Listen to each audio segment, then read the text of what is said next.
जय माता दी। आप सभी का हमारे YouTube चैनल पर हार्दिक स्वागत है।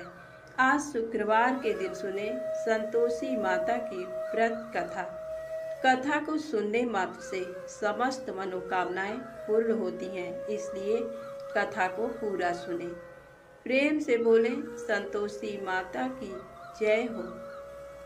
शुक्रवार के दिन माँ संतोषी का व्रत पूजन किया जाता है। इस पूजा के दौरान माता की आरती, पूजन तथा अंत में माता की कथा सुनी जाती है। आइए जानते हैं शुक्रवार के दिन की जाने वाली संतोषी माता व्रत कथा। एक बुढ़िया थी, उसके 7 बेटे थे। 6 कमाने वाले थे जबकि एक निकम्मा था।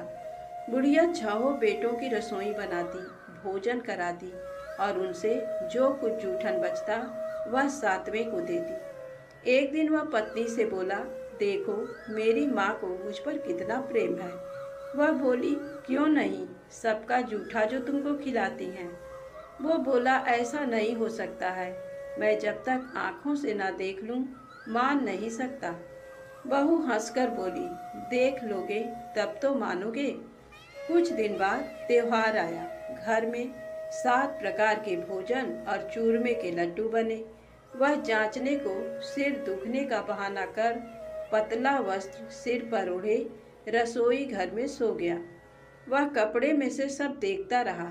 6 भाई भोजन करने आए। उसने देखा माँ ने उनके लिए सुंदर आसन बिछा नाना प्रकार की रसोई परोसी और आग्रह करके उन्हें जिमाया। वह देखता रहा। 6 भाई भोजन करके उठे तब माँ ने उनकी जूठी थालियों में से लड्डुओं के टुकड़े उठाकर एक लड्डू बनाया। जूठन साफ कर बुढ़िया माँ ने उसे पुकारा, बेटा 6 भाई भोजन कर गए, अब तू ही बाकी है, उठ, तू कब खाएगा।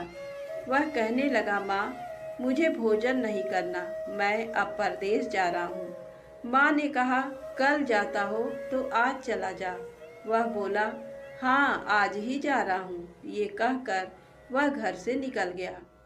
चलते समय पत्नी की याद आ गई। वह गौशाला में कंडे थाप रही थी। वहाँ जाकर बोला, हम जावे परदेश आवेंगे कुछ काल, तुम रहियो संतोष से धर्म आपनो पाल। वह बोली, जाओ पिया आनंद से हमरो सोच हटाए, राम भरोसे हम रहें ईश्वर तुम्हें सहाय। 2 निशानी आपनी देख धरूं मैं धीर, सुधिमत हमरी बिसारियो रखियो मन गंभीर। वह बोला, मेरे पास तो कुछ नहीं, ये अंगूठी है सो ले और अपनी कुछ निशानी मुझे दे। वह बोली, मेरे पास क्या है, ये गोबर भरा हाथ है। ये कहकर उसकी पीठ पर गोबर के हाथ की थाप मार दी। वह चल दिया। चलते चलते दूर देश पहुंचा। वहां एक साहूकार की दुकान थी। वहां जाकर कहने लगा, भाई मुझे नौकरी पर रख लो। साहूकार को जरूरत थी, बोला रह जा। लड़के ने पूछा, तनख्वाह क्या दोगे। साहूकार ने कहा, काम देखकर दाम मिलेंगे। साहूकार की नौकरी मिली। वह सुबह 7 बजे से 10 बजे तक नौकरी बजाने लगा। कुछ दिनों में दुकान का सारा लेन देन, हिसाब किताब, ग्राहकों को माल बेचना, सारा काम करने लगा। साहूकार के 7-8 नौकर थे। वे सब चक्कर खाने लगे। ये तो बहुत होशियार बन गया। सेठ ने भी काम देखा और 3 महीने में ही उसे आधे मुनाफे का हिस्सेदार बना लिया। वह कुछ वर्ष में ही नामी सेठ बन गया और मालिक सारा कारोबार उस पर छोड़कर चला गया। इधर उसकी पत्नी को सास ससुर दुख देने लगे।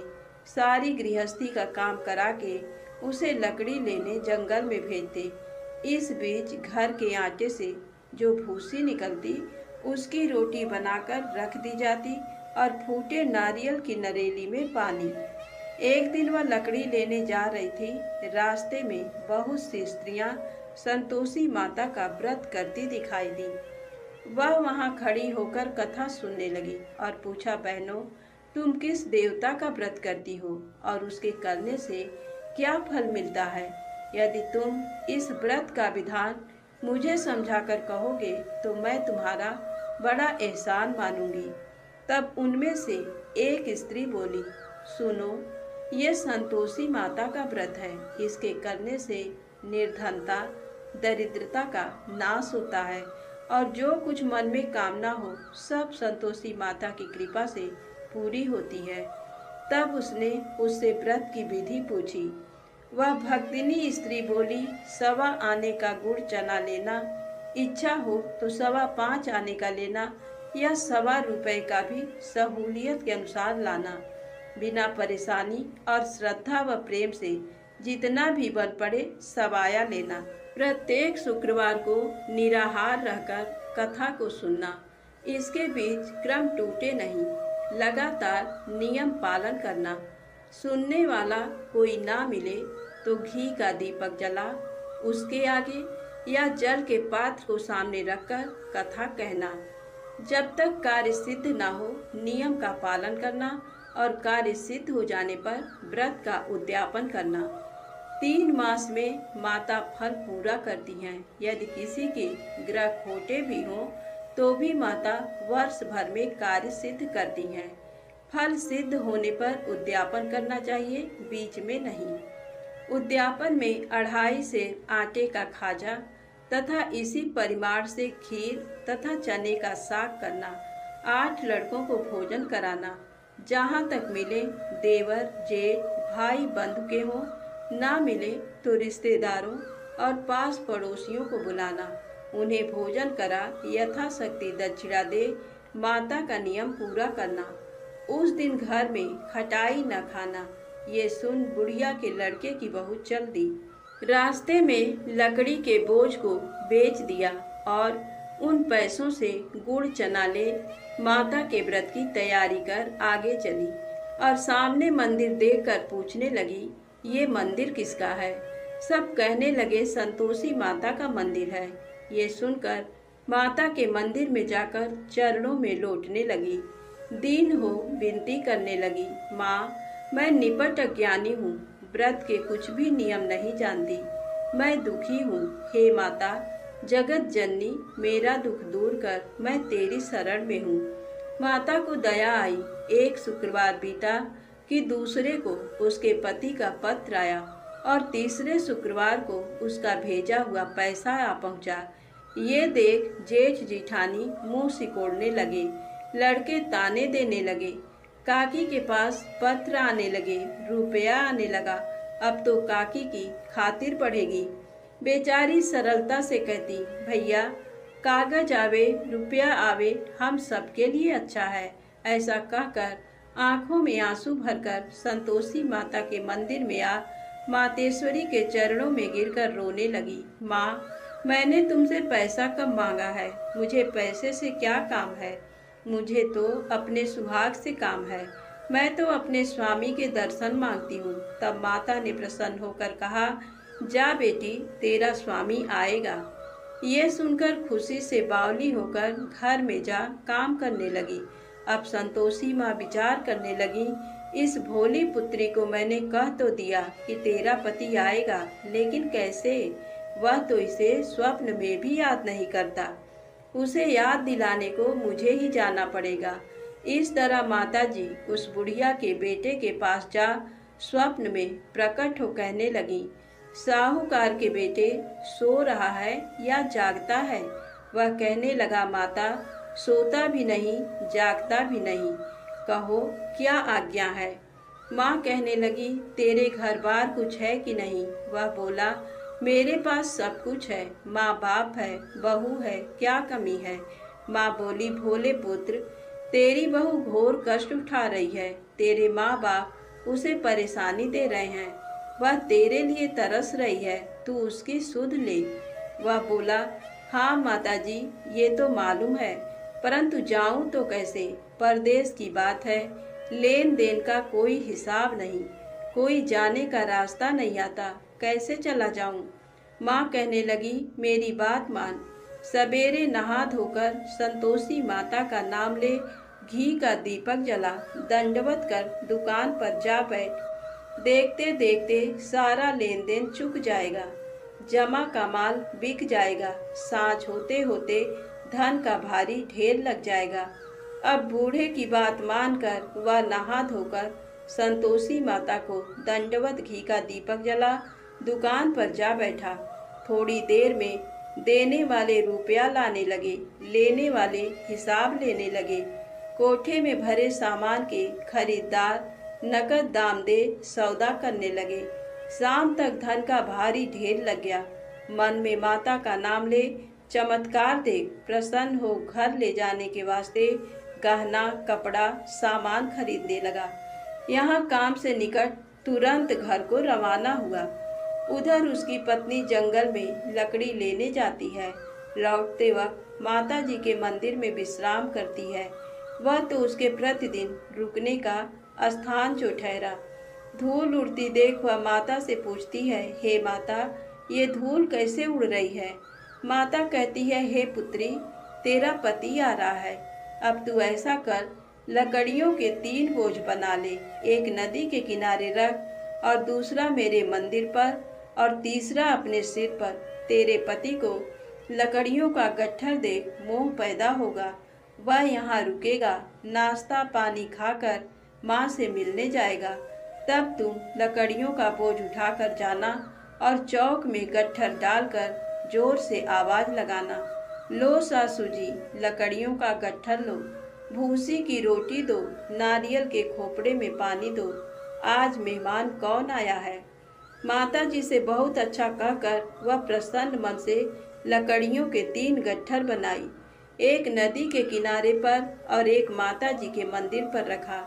इतने में मुसाफिर आ पहुंचा। सूखी लकड़ी देख उसकी इच्छा उत्पन्न हुई कि हम यहीं पर विश्राम करें और भोजन बनाकर खा पीकर गांव जाएं। इसी तरह रुककर भोजन बना, विश्राम करके गांव को गया, सबसे प्रेम से मिला। उसी समय सिर पर लकड़ी का गट्ठर लिए वह उतावली सी आती है। लकड़ियों का भारी बोझ आंगन में डालकर जोर से 3 आवाज देती है, लो सासू जी, लकड़ियों का गट्ठर लो, भूसी की रोटी दो, आज मेहमान कौन आया है। ये सुनकर उसकी सास बाहर आकर अपने दिए हुए कष्टों को भुलाने हेतु कहती है, बहू ऐसा क्यों कहती है, तेरा मालिक ही तो आया है। आ बैठ, मीठा भात खा, भोजन कर, कपड़े गहने पहन। उसकी आवाज़ सुन उसका पति बाहर आता है। अंगूठी देख व्याकुल हो जाता है। माँ से पूछता है, माँ ये कौन है। माँ बोली, बेटा ये तेरी बहू है। जब से तू गया है तब से सारे गांव में भटकती फिरती है, घर का काम काज कुछ करती नहीं, 4 पहर आकर खा जाती है। वह बोला, ठीक है माँ, मैंने इसे भी देखा और तुम्हें भी। अब दूसरे घर की ताली दो, उसमें रहूँगा। माँ बोली, ठीक है, जैसी तेरी मर्जी। तब वह दूसरे मकान की तीसरी मंजिल का कमरा खोल सारा सामान जमाया। एक दिन में राजा के महल जैसा ठाट बाट बन गया। अब क्या था, बहुत सुख भोगने लगी। इतने में शुक्रवार आया। उसने अपने पति से कहा, मुझे संतोषी माता के व्रत का उद्यापन करना है। पति बोला, खुशी से कर लो। वह उद्यापन की तैयारी करने लगी। जिठानी के लड़कों को भोजन के लिए कहने गई। उन्होंने मंजूर किया, परंतु पीछे से जिठानी ने अपने बच्चों को सिखाया, देखो भोजन के समय खटाई मांगना, जिससे उसका उद्यापन पूरा ना हो। लड़के जीवने आए, खीर खाना पेट भर खाया, परंतु बाद में खाते ही कहने लगे, हमें खटाई दो, खीर खाना हमको नहीं भाता, देखकर अरुचि होती है। वह कहने लगी, भाई खटाई किसी को नहीं दी जाएगी, ये तो संतोषी माता का प्रसाद है।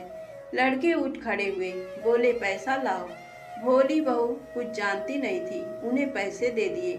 लड़के उसी समय हट करके इमली खटाई ले खाने लगे। ये देखकर बहू पर माता जी ने कोप किया। राजा के दूत उसके पति को पकड़कर ले गए। जेठ जेठानी मनमाने वचन कहने लगे, लूट लूट कर धन इकट्ठा कर लाया है, अब सब मालूम पड़ जाएगा जब जेल की मार खाएगा। बहू से ये सहन नहीं हुए। रोती हुई माता जी के मंदिर गई, कहने लगी, हे माता, तुमने क्या किया। हंसाकर अब भक्तों को रुलाने लगी। माता बोली, बेटी तूने उद्यापन करके मेरा व्रत भंग किया है। वह कहने लगी, माता मैंने कुछ अपराध किया है, मैंने तो भूल से लड़कों को पैसे दे दिए थे, मुझे क्षमा करो, मैं फिर से तुम्हारा उद्यापन करूंगी। माँ बोली, अब भूल मत करना। वह कहती है, अब भूल नहीं होगी, अब बतलाओ वे कैसे आवेंगे। माँ बोली, जा पुत्री, तेरा पति तुझे रास्ते में आता मिलेगा। वह निकली, राह में पति आता मिला। वह पूछी, कहाँ गए थे? वह कहने लगा, इतना धन जो कमाया है उसका टैक्स राजा ने मांगा था, वह भरने गया था। वह प्रसन्न हो बोली, भला हुआ, अब घर को चलो। कुछ दिन बाद फिर शुक्रवार आया। वह बोली, मुझे फिर माता का उद्यापन करना है। पति ने कहा, करो। बहू फिर जेठ के लड़कों को भोजन को कहने गई। जेठानी ने एक दो बातें सुनाई और सब लड़कों को सिखाने लगी, तुम सब लोग पहले ही खटाई मांगना। लड़के भोजन से पहले कहने लगे, हमें खीर नहीं खानी, हमारा जी बिगड़ता है, कुछ खटाई खाने को दो। वह बोली, खटाई किसी को नहीं मिलेगी, आना हो तो आओ। वह ब्राह्मण के लड़के लाकर भोजन कराने लगी। यथाशक्ति दक्षिणा की जगह एक एक फल उन्हें दिया। संतोषी माता प्रसन्न हुई। माता की कृपा होते ही 9वें मास में उसके चंद्रमा के समान सुंदर पुत्र प्राप्त हुआ। पुत्र को पाकर प्रतिदिन माता जी के मंदिर को जाने लगी। माँ ने सोचा, ये रोज आती है, आज क्यों न इसके घर चलूं। ये विचार कर माता ने भयानक रूप बनाया। गुड़ चने से सना मुख, ऊपर सूंड के समान होंठ, उस पर मक्खियां भिन भिन कर रही थी। देहली पर पैर रखते ही उसकी सास चिल्लाई, देखो रे, कोई चुड़ैल डाकिनी चली आ रही है, लड़कों इसे भगाओ, नहीं तो किसी को खा जाएगी। लड़के भगाने लगे, चिल्लाकर खिड़की बंद करने लगे। बहू रोशनदान में से देख रही थी, प्रसन्नता से पगली बन चिल्लाने लगी, आज मेरी माता जी मेरे घर आई हैं। वह बच्चे को दूध पीने से हटाती है, इतने में सास का क्रोध फट पड़ा। वह बोली, क्या उतावली हुई है? बच्चे को पटक दिया। इतने में माँ के प्रताप से लड़के ही लड़के नजर आने लगे। वह बोली, माँ, मैं जिसका व्रत करती हूँ ये संतोषी माता है। सबने माता जी के चरण पकड़ लिए और विनती कर कहने लगे, हे माता, हम मूर्ख हैं, अज्ञानी हैं, तुम्हारे व्रत की विधि हम नहीं जानते, व्रत भंग कर हमने बड़ा अपराध किया है। जग माता, आप हमारा अपराध क्षमा करो। इस प्रकार माता प्रसन्न हुई। बहू को प्रसन्न हो, जैसा फल दिया वैसा माता सबको दे। जो पढ़े उसका मनोरथ पूर्ण हो, जो कहानी को सुने उसका मनोरथ पूर्ण हो। बोलो संतोषी माता की जय हो। अब आइए सुने वैभव लक्ष्मी माता की पौराणिक कथा। धन के लिए माँ लक्ष्मी की पूजा का विधान है, लेकिन माँ लक्ष्मी के वैभव लक्ष्मी स्वरूप की पूजा का विशेष महत्व माना गया है। ये व्रत शुक्रवार के दिन रखा जाता है। ये व्रत स्त्री ही नहीं बल्कि पुरुष भी रख सकते हैं। इस व्रत से प्रति की सभी मनोकामनाएं पूरी होती हैं, सुख समृद्धि और सौभाग्य में वृद्धि होती है। आइए जानते हैं माता महालक्ष्मी की पौराणिक व्रत कथा। किसी शहर में लाखों लोग रहते थे। सभी अपने अपने कामों में व्यस्त रहते थे। किसी को किसी की परवाह नहीं थी। भजन कीर्तन, भक्तिभाव, दया माया, परोपकार जैसे संस्कार कम हो गए। शहर में बुराइयां बढ़ गई थी। शराब, जुआ, रेस, व्यभिचार, चोरी, डकैती वगैरह बहुत से गुनाह शहर में होते थे। इनके बावजूद शहर में कुछ अच्छे लोग भी रहते थे। ऐसे ही लोगों में शीला और उनके पति की गृहस्थी मानी जाती थी। शीला धार्मिक प्रवृत्ति की और संतोषी स्वभाव वाली थी। उनका पति भी विवेकी और सुशील था। शीला और उसका पति कभी किसी की बुराई नहीं करते थे और प्रभु भजन में अच्छी तरह समय व्यतीत कर रहे थे। शहर के लोग उनकी गृहस्थी की सराहना करते थे। देखते ही देखते समय बदल गया। शीला का पति बुरे लोगों से दोस्ती कर बैठा। अब वह जल्द से जल्द करोड़पति बनने का ख्वाब देखने लगा। इसलिए वह गलत रास्ते पर चल पड़ा। उसकी हालत रास्ते पर भटकते भिखारी जैसी हो गई थी। शराब, जुआ, रेस, चरस, गांजा वगैरह बुरी आदतों में शीला का पति भी फंस गया। दोस्तों के साथ उसे भी शराब की आदत हो गई। इस प्रकार उसने अपना सब कुछ रेस जुए में गंवा दिया। शीला को पति के बर्ताव से बहुत दुख हुआ, किंतु वह भगवान पर भरोसा कर सब कुछ सहने लगी। वह अपना अधिकांश समय प्रभु भक्ति में बिताने लगी। अचानक एक दिन दोपहर को उनके द्वार पर किसी ने दस्तक दी। शीला ने द्वार खोला तो देखा कि एक मांझी खड़ी थी। उसके चेहरे पर अलौकिक तेज निखर रहा था। उनकी आंखों में से मानो अमृत बह रहा था। उसका भव्य चेहरा करुणा और प्यार से छलक रहा था। उनको देखते ही शीला के मन में अपार शांति छा गई। शीला के रोम रोम में आनंद छा गया। शीला उस माँ जी को आदर के साथ घर में ले आई। घर में बिठाने के लिए कुछ भी नहीं था, अतः शीला ने सकुचाकर एक फटी हुई चद्दर पर उसको बिठाया। माँ जी बोली, क्यों शीला, मुझे पहचाना नहीं? हर शुक्रवार को लक्ष्मी जी के मंदिर में भजन कीर्तन के समय मैं भी वहाँ आती हूँ। इसके बावजूद शीला कुछ समझ नहीं पा रही थी। फिर माँ जी बोली, तुम बहुत दिनों से मंदिर नहीं आई, अतः मैं तुम्हें देखने चली आई।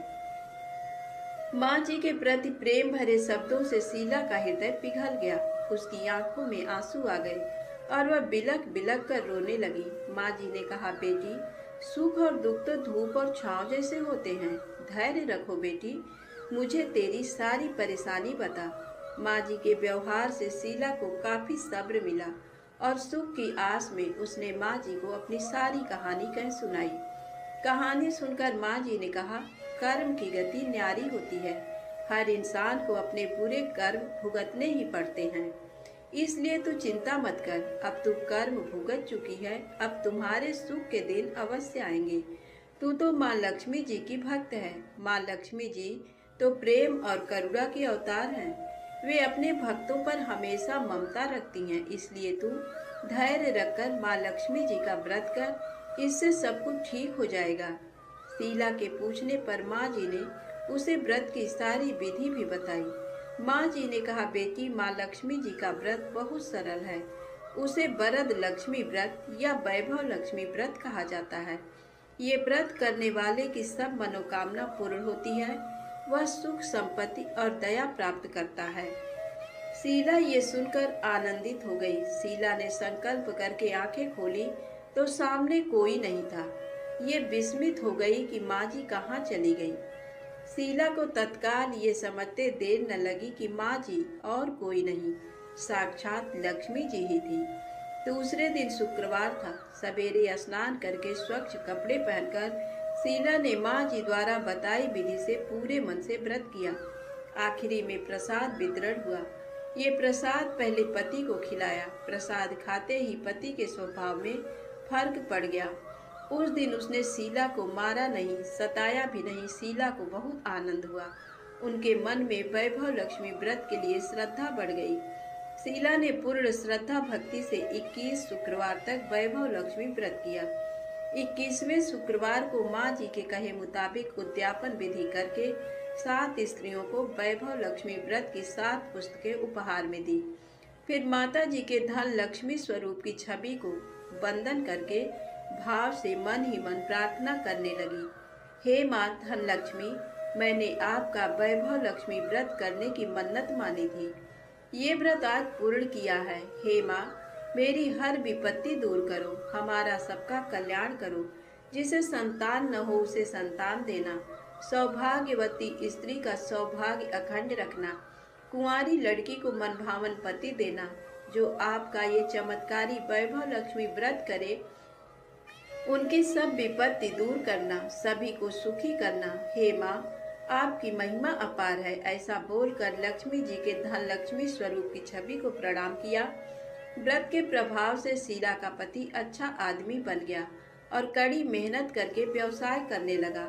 उसने तुरंत शीला के गिरवी रखे गहने छुड़ा लिए। घर में धन की बाढ़ सी आ गई। घर में पहले जैसी सुख शांति छा गई। वैभव लक्ष्मी व्रत का प्रभाव देखकर मोहल्ले की दूसरी स्त्रियां भी विधि पूर्वक वैभव लक्ष्मी व्रत करने लगी।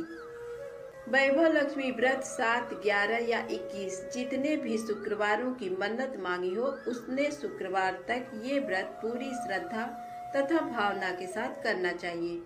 आखिरी शुक्रवार को इसका शास्त्रीय विधि के अनुसार उद्यापन करना चाहिए। आखिरी शुक्रवार को प्रसाद के लिए खीर बनानी चाहिए। जिस प्रकार हर शुक्रवार को हम पूजन करते हैं, वैसे ही करना चाहिए। पूजन के बाद माँ के सामने एक श्रीफल फोड़ें। फिर कम से कम 7 कुमारी कन्याओं या सौभाग्यशाली स्त्रियों को कुमकुम का तिलक लगाकर माँ वैभव लक्ष्मी व्रत कथा की पुस्तक की एक एक प्रति उपहार में देनी चाहिए और सबको खीर का प्रसाद देना चाहिए। इसके बाद माँ लक्ष्मी जी को श्रद्धा सहित प्रणाम करना चाहिए। फिर माता जी के धन लक्ष्मी स्वरूप की छवि को वंदन करके भाव से मन ही मन प्रार्थना करें। हे माँ धन लक्ष्मी, मैंने आपका वैभव लक्ष्मी व्रत करने की मन्नत मांगी थी। ये व्रत आज पूर्ण किया है। हे माँ, हमारी जो मनोकामना हो अपने मन में बोले। मनोकामना पूर्ण करो, हमारी हर विपत्ति दूर करो, हमारा सबका कल्याण करो। जिसे संतान ना हो उसे संतान देना, सौभाग्यवती स्त्री का सौभाग्य अखंड रखना, कुंवारी लड़की को मनभावन पति देना और जो आपका ये चमत्कारी वैभव लक्ष्मी व्रत करे, उनकी सब विपत्ति दूर करना, सभी को सुखी करना। हे माँ, आपकी महिमा अपार है, आपकी जय हो। ऐसा बोलकर लक्ष्मी जी के धन लक्ष्मी स्वरूप की छवि को प्रणाम करें। धन्यवाद। जय माता दी। वीडियो पसंद आए तो कृपया मेरे चैनल को लाइक सब्सक्राइब अवश्य करें।